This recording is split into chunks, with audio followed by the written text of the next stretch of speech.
عورت اگر ناپاکی کے دن میں آ جائے، جو اس کے منتھلی پیریڈز کے دن ہوتے ہیں، تو عورتوں ان کا برتن الگ، ان کا گلاس الگ، ان کا چمچ الگ، ان کے کھانے کی چیزیں الگ۔ اسلام پر اعتراضات کرنے سے پہلے ذرا حقوق نسواں، ویمن رائٹس کے بارے میں بات کرو۔ بہت ساری تنظیمیں بات کرتی ہیں آج عورتوں کے حقوق کے بارے میں، لیکن وہ اپنے گریبان میں کبھی جھانکتے نہیں۔ یہ وہ دنیا ہے جہاں عورتوں کے ساتھ سلوک کیا تھا پتہ ہے؟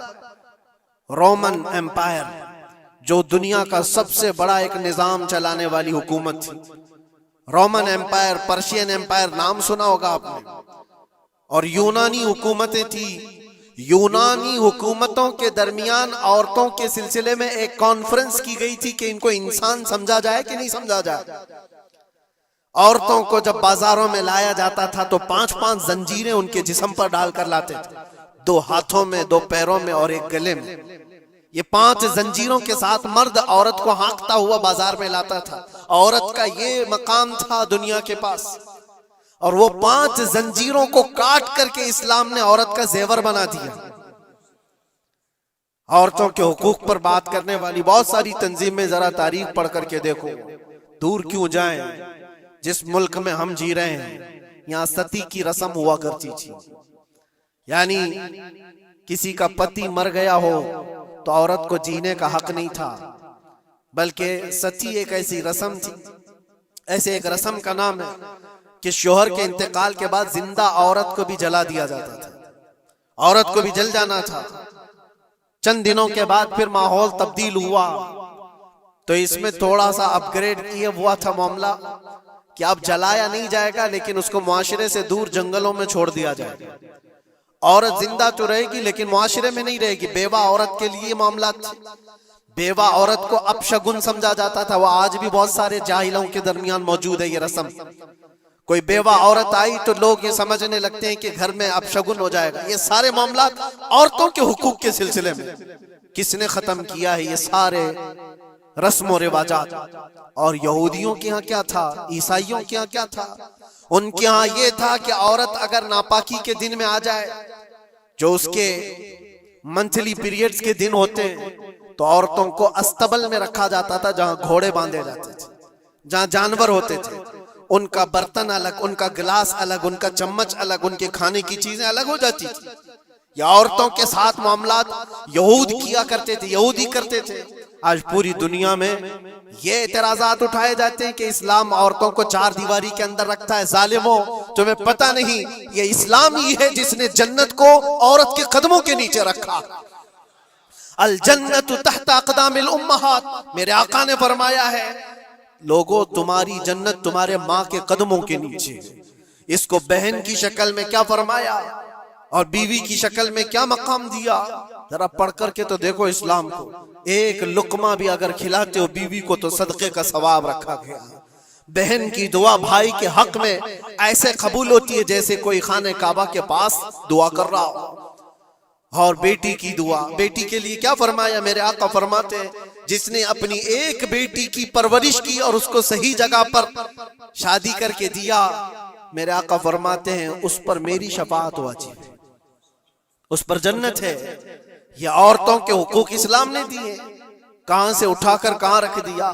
اور جو بیواؤں کے ساتھ سلوک تھا، بیوہ کو اپشگن مانا جاتا تھا، 1 2 نہیں 10 بیوہ عورتوں سے میرے آقا نے نکاح فرمایا۔ سید الانبیاء ہیں، سید الرسول ہیں۔ ارے حضور پاک صلی اللہ علیہ وسلم چاہتے نا تو بڑے بڑے بادشاہوں کی بیٹیاں حضور کے حرم میں آ جاتی، حضور پاک صلی اللہ تعالیٰ علیہ وسلم کے نکاح میں آتی حضور اگر چاہتے۔ اور عرب لوگ یہ پیشکش کر بھی چکے تھے، عرب جو ہے آ کر حضور سے کہے بھی تھے کہ تم جوان ہو محمد، اگر تم چاہو تو سب سے حسین لڑکیاں دنیا کی تمہارے پاس لا کر رکھ دیں گے۔ سب سے حسین لڑکیاں، سب سے مالدار لڑکیاں، کسی بادشاہ کی بیٹی ہو یا کسی بہت بڑے امیر ذاتی ہو، کوئی امیر ذاتی ہو، دوشیزہ ہو، تمہارے ہاں لا کر رکھ دیں گے۔ عربوں نے کہا تھا بس ایک شرط ہے، تم یہ دین کی دعوت دینا چھوڑ دو، تم یہ اسلام کی بات کرنا چھوڑ دو، تمہارے لیے ہر طرح کا حسن لا کر رکھ دیا جائے گا۔ میرے آقا نے ان کی اس پیشکش کو ٹھکرا کر کے 25 سال کی عمر میں 40 سال کی بیوہ سے نکاح فرمایا تھا۔ یہ حضور پاک صلی اللہ تعالیٰ علیہ وسلم نے عورتوں کے حقوق نہیں بیان فرمائے، اور آخری خطبے میں بھی حضور نے یہ حقوق بیان کیے اپنے جانے سے پہلے، عورتوں کے معاملات میں تم کو اللہ سے ڈراتا ہوں کہ ان کے ساتھ حسن سلوک کرو۔ اسلام میں کوئی چیز باقی نہیں چھوڑی حضور۔ یہ آخری خطبہ تھا حضور کا آج کے دن، عرفہ کے دن حضور نے یہ فرمایا تھا کہ آج کے دن میں اعلان کرتا ہوں کوئی گورا کالے سے افضل نہیں، کوئی عربی اجمی سے افضل نہیں، تم سب کے سب کلکم من آدم و آدم من تراب، تم سب کے سب آدم سے پیدا کیے گئے ہو اور آدم کو مٹی سے بنایا گیا۔ یہ حضور پاک صلی اللہ علیہ وسلم نے فرمایا ایکویلٹی، برابری، یکساں حقوق۔ دنیا جو کہتی ہے کہ سب کو برابر کے حقوق ہونا چاہیے، یہ سب ڈھکوسلے ہیں، دعوے ہیں، کسی کے یہاں کوئی برابری نہیں۔ برابری کس کو کہتے ہیں پتہ ہے؟ برابری اس کو کہتے ہیں کہ ایران سے کسرا کا کوئی قاصد آیا تھا مدینے میں حضرت عمر کے زمانے میں، یہ ڈھونڈنے کے لیے کہ بادشاہ کا محل کہاں ہے۔ مدینے میں لوگوں سے پوچھا کہ تمہارا بادشاہ رہتا کہاں ہے؟ تو لوگ ہنس کر کے کہے ہمارا بادشاہ ہوتا ہی نہیں۔ کہا پھر کیا ہوتا ہے؟ کہا امیر المومنین۔ کہا اچھا وہی امیر المومنین، اس کا محل کہاں ہوتا ہے؟ پھر لوگ ہنس پڑے، کہا اس کا محل نہیں ہوتا ہے، اس کا محل ہی نہیں ہوتا ہے۔ کہا پھر کہاں ہے؟ کہا دیکھو وہ پیپل کے جھاڑ کے نیچے سو رہا ہوگا۔ ایران کا قاصد آیا ہوا ہے جن کی پوری فوج میں سرسری چھا جاتی تھی عمر ابن خطاب کے نام سے، وہ پیپل کے جھاڑ کے نیچے سو رہا ہے۔ وہ آیا اور جا کر کے دیکھا تو ایک درخت کے نیچے حضرت عمر فاروق ننگی پیٹ آرام فرما رہے۔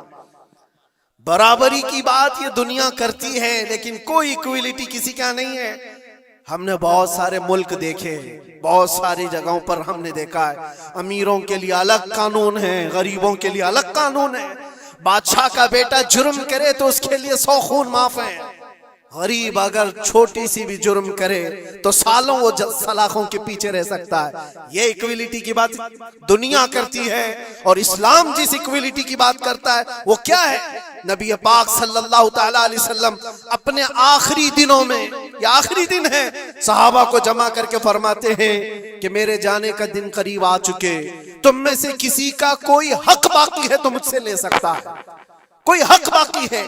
وہ سید الانبیاء ہے جن کی ایک زبان پر اللہ تبارک و تعالیٰ کسی کو جنت عطا کرے، وہ رسول کہتا ہے کہ تم میں سے کسی کو کوئی حق باقی ہے تو لے سکتا ہے۔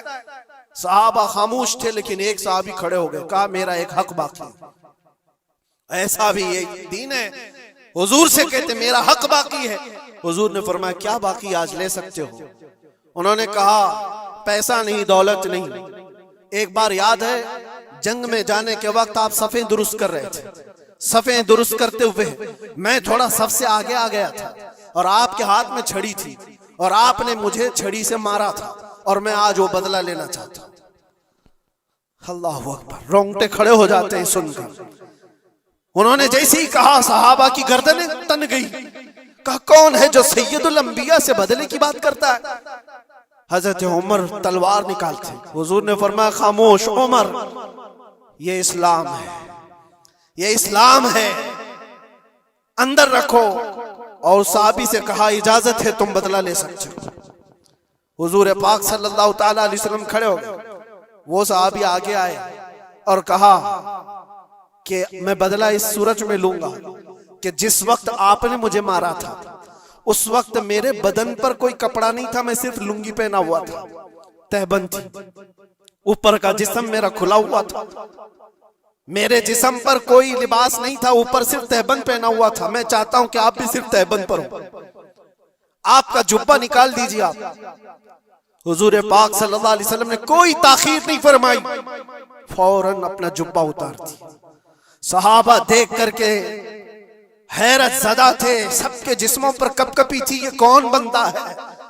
محبوب خدا کی بارگاہ میں اس طرح کی بات کرتا ہے؟ اللہ تبارک و تعالیٰ جس کے لیے حکم فرمائے، جبرائیل جس کے قدموں کا بوسہ لے، آج وہ سید الانبیاء کے سامنے بدلے کی بات کر رہے۔ سب حیرت زدہ تھے لیکن فرمان تھا مصطفیٰ کا، کسی نے کچھ نہیں کہا۔ حضور نے جبہ اٹھا دیا، وہ صحابی بڑھ کر کے آئے، پیچھے کی طرف آئے اور حضور پاک کے دو کندھوں کے بیچ میں جو مہر نبوت تھی اس کو چوم کر کے بوسے لینے لگے اور کہا فزت برب الکعبہ، رب کعبہ کی قسم میں اپنی مراد کو پہنچ گیا۔ کہا بس یہ بدلہ لینا تھا کہ حضور پاک صلی اللہ علیہ وسلم کے دونوں کندھوں کے بیچ میں مہر نبوت تھی جو سورج سے زیادہ چمکتی تھی۔ وہ صحابی کہتے ہیں مہینوں سے سالوں سے مجھے اس کا انتظار تھا کہ ایک بار مہر نبوت دیکھ لوں، میں نے یہ راستہ اختیار کیا صرف مہر نبوت کو چومنے کی۔ واقعہ تو اپنی جگہ پر، لیکن حضور سید الانبیاء نے اپنے آپ کو جو پیش فرمایا، بتاؤ کوئی اس سے زیادہ ایکویلٹی کی بات کر سکتا ہے؟ کوئی آئے جواب دینے کے لیے جنتا کے سامنے تو پتہ چلے وہ صرف دین اسلام ہے۔ آج کے دن حضور کا یہ خطبہ بھی تھا۔ حضور نے فرمایا جاہلیت کی جتنی رسمیں تھی آج میں ان کو پیروں سے رون دیتا ہوں۔ حضور نے فرمایا سب کو میں نے رون دیا، اور جتنے بھی سود کے معاملات تھے میں نے سب کو ختم کر دیا۔ سود کو حضور نے حرام فرمایا۔ مسلمانوں اس بری بلا میں کبھی نہ پڑنا، اس لیے کہ میں نے اپنے مطالعے میں دیکھا اس سے زیادہ ہلاکت والی چیز کسی کے بارے میں نے نہیں سنا۔ سود کا ایک لقمہ کھانے پر جتنی وعید آئی ہے، جتنی خطرناک وعید آئی ہے، اس سے زیادہ میں نے نہیں دیکھا۔ حضور پاک صلی اللہ علیہ وسلم فرماتے جو سود کا ایک لقمہ کھایا گویا کہ خانہ کعبہ کے سامنے وہ اپنی ماں سے زنا کرنے کے برابر ہے۔ مسلمانوں کے لیے ہے ہی نہیں چیز جس کو آپ کوئی بھی نام دے دیں، لیکن سود سے ایسے بچو جیسے آگ سے بچتے ہو۔ آج کے دن کے یہ پیغامات تھے میرے آقا صلی اللہ علیہ وسلم کے۔ یہ خطبہ حجۃ الوداع کا آپ کو بھی چاہیے کہ پڑھیں اور دوسروں تک بھی اس کو پھیلائیں۔ رب تبارک و تعالیٰ نے جو ہمارے لیے بشارت عطا فرمائی، اس سے زیادہ خوشی کا دن بھی کوئی نہیں۔ آج اے مسلمانوں فخر کرو، جس دین پر تم ہو وہ کمپلیٹ دین ہے، اس میں کسی بھی طرح کی کوئی کمی کی گنجائش ہی نہیں۔ لا